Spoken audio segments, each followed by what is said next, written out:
Hey guys, and welcome back to my channel where today we are doing another spotlight on, this time, Calvin and Hobbes. So, if you don't know, Calvin and Hobbes is a comic that was created by Bill Watterson, and it was actually one of the comics that ran in newspapers. It was created sometime in the mid 1980s and ran for about 10 years. Now, obviously, there are bind ups of all the various comics, including a very nice collection that it collects all of the comic strips that ever existed into two very nice hardbound covers. Obviously, I don't have those, but I do have these ones, and they are lovely. So this comic does follow our main character of Calvin, who is a 6-year-old and gets into just so many adventures and misadventures. So let's just jump right in and talk about the characters that you're going to meet when you read this comic strip. So first of all is Calvin. Like I said, he is 6 years old. Calvin is also highly intelligent. He is very imaginative, and he is mischievous, and he is adventurous. And ultimately, that means that he is a little bit of a handful.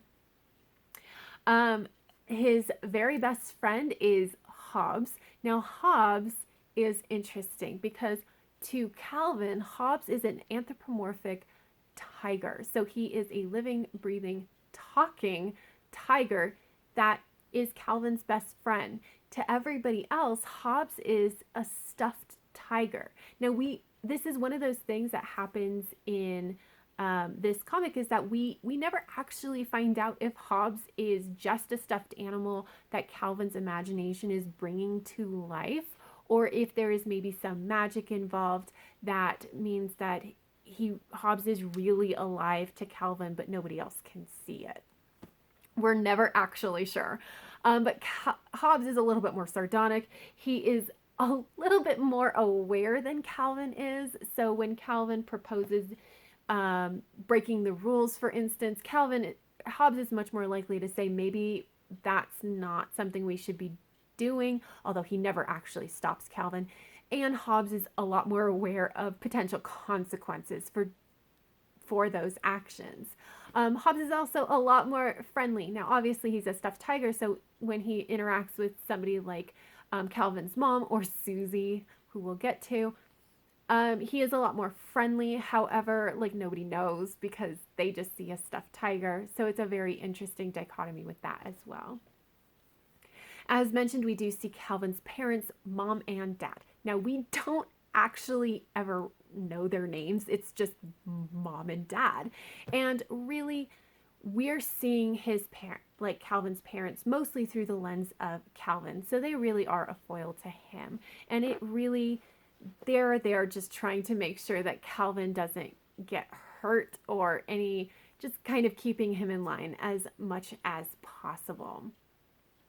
As well as there are the occasional interactions with dad, where Calvin will ask questions. We get to see some old school parenting in action, where he makes up an answer, for instance. And so even with the interactions between mom and dad are some very interesting dynamics as well.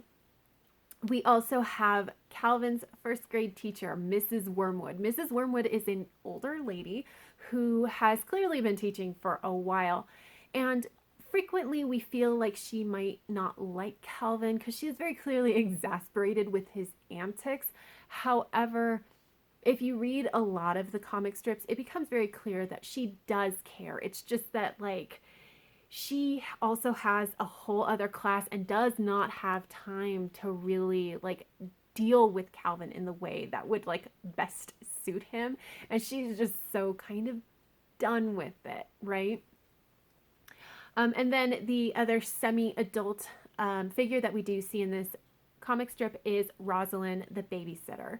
And she really is just there to kind of showcase Calvin's mischievous, kind of bordering into mean side, as he really tries to subvert that authority that she has and try to do whatever he wants whenever his parents actually get out to have a date night. And so those are all the adults that we really see. And then we have the two other kids that Calvin interacts with. And the first one is Mo the bully. Now, obviously he's a bully. I don't actually love those comic strips because I just don't like the bullying. But honestly, Mo is really a stand-in for an average kind of kid.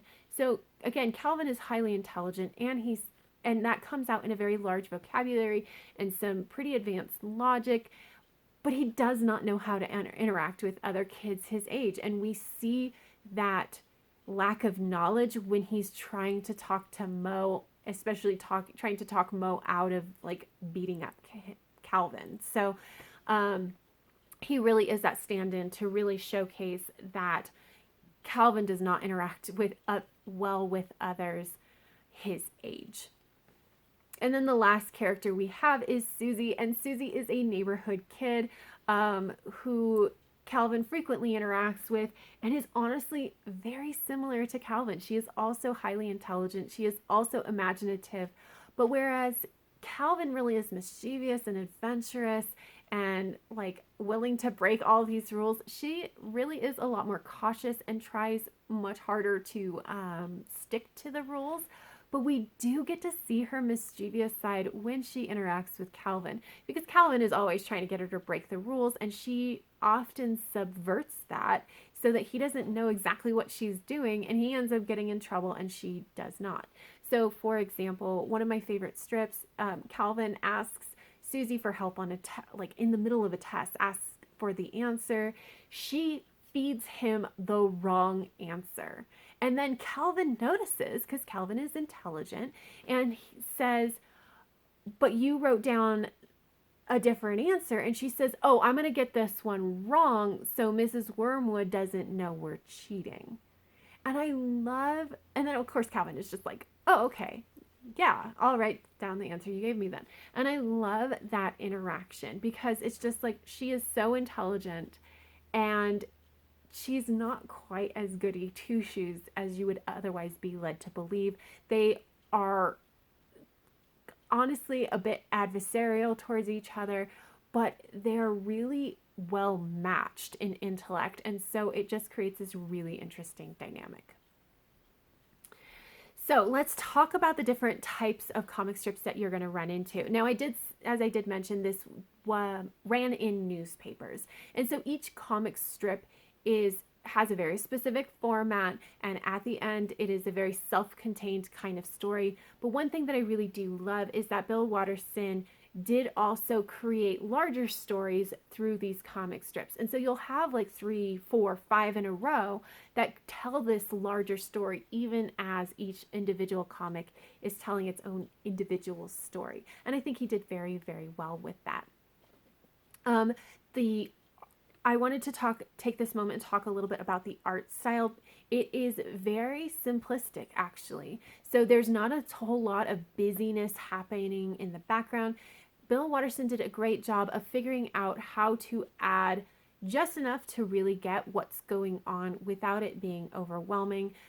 When you do see the colors comic strips, they are gorgeous. They are watercolors and they are so well done. So I really do appreciate the art style of Calvin and Hobbes, and I do think that it helps portray the story that he is trying to tell. But there are different types of comics that you're going to run into, and there's a lot of them that are very imaginative. Calvin has such an active, lush imagination, and we get to go along with him for much of that. So we see comic strips where he's imagining himself as an alter ego. The 3 main ones that he does are first Spaceman Spiff, who is an adventurer, a space adventurer, checking out various planets around the solar systems. And then we have Stupendous Man, who is a superhero. And then we also have Tracer Bullet, who is a noir detective. And he does actually imagine himself as other things and people as well, but those are the ones that crop up the most often. We also see him just really engaging his imagination when he plays Calvin Ball with Hobbes. So, Calvin Ball is a game that they made up, and it's literally just make up the rules as you go along. And the imagination involved in this is just phenomenal. And it's those strips that feature Calvin Ball are always so interesting. And I'm always so curious as to how he can play it.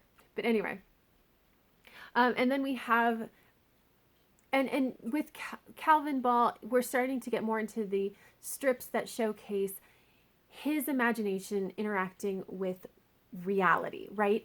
And one of the big ones that I really appreciate for that talk dealing with that, what Calvin is imagining versus what is happening in reality, is the snowman strips. So every winter, Calvin makes these elaborate snowman scenes that are always slightly morbid, and they're interesting, and they showcase his imagination, while also we get to see his dad's reaction to having a kid that creates these very morbid scenes on his front yard.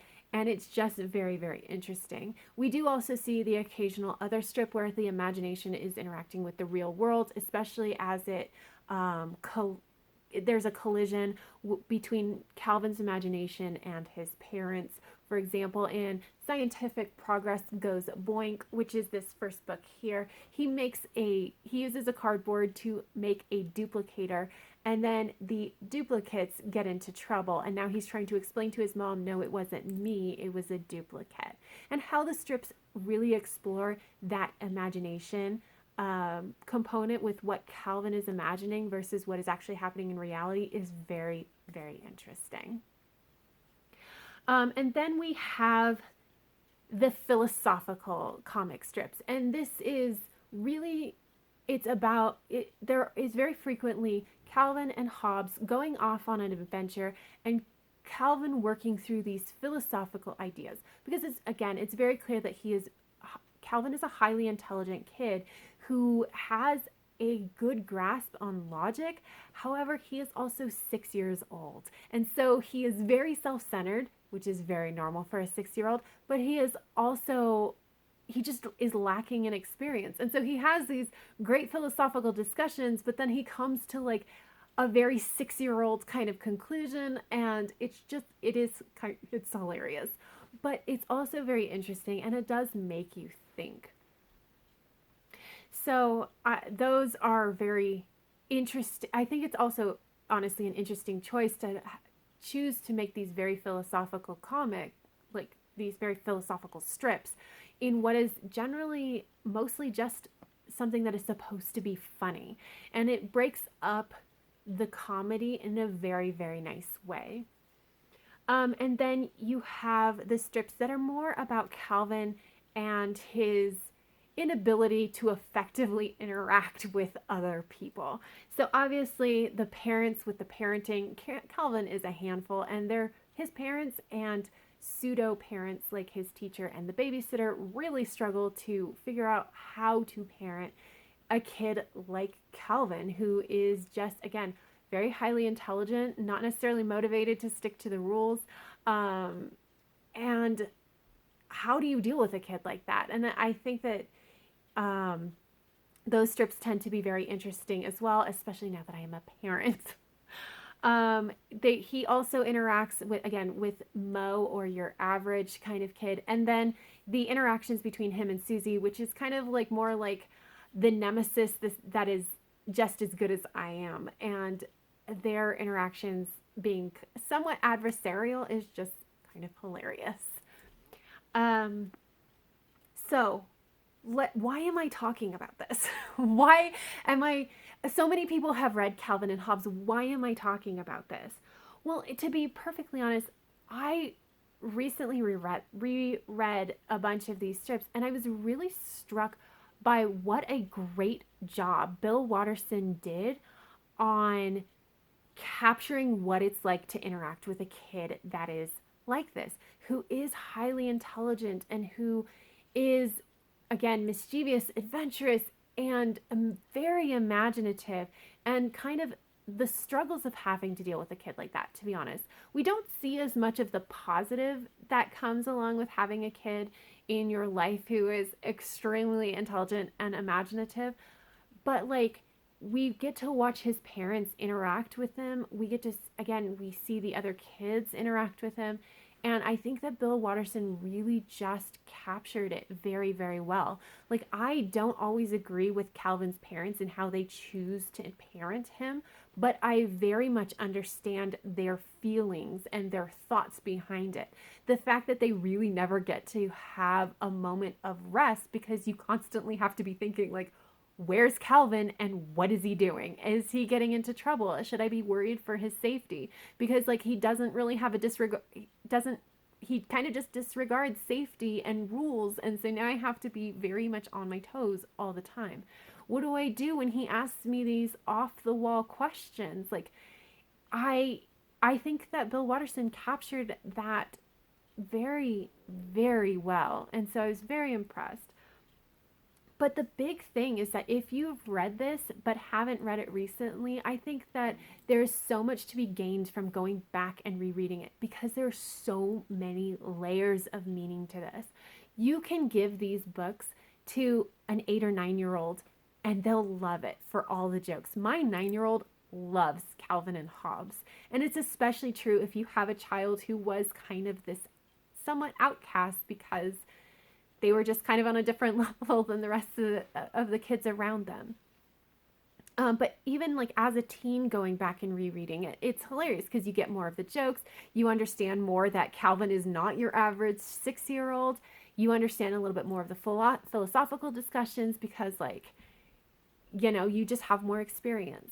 Rereading it again later, like I reread it again in my mid 20s and I again caught so much more because it was like, yeah, I've flirted with nihilism. Like I understand much more of where Calvin's coming from in that particular philosophical discussion.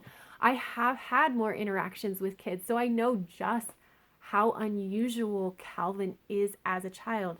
I can more understand his interactions and see what is actually going on. But even as a parent and having to parent a child who is unusual in some of the same ways that Calvin is, going back and understanding the layers of meaning from the adult side of things, like Mrs. Wormwood and the parents, and even Rosalind, it just added a whole nother layer. So one of my favorite comic strips, and it's a one-off, and it's just like Calvin walks up to his dad who is reading a newspaper, and starts talking to his dad and it's just like, did you know that you could get live jellyfish or live squid from the deli counter? And it's really gross.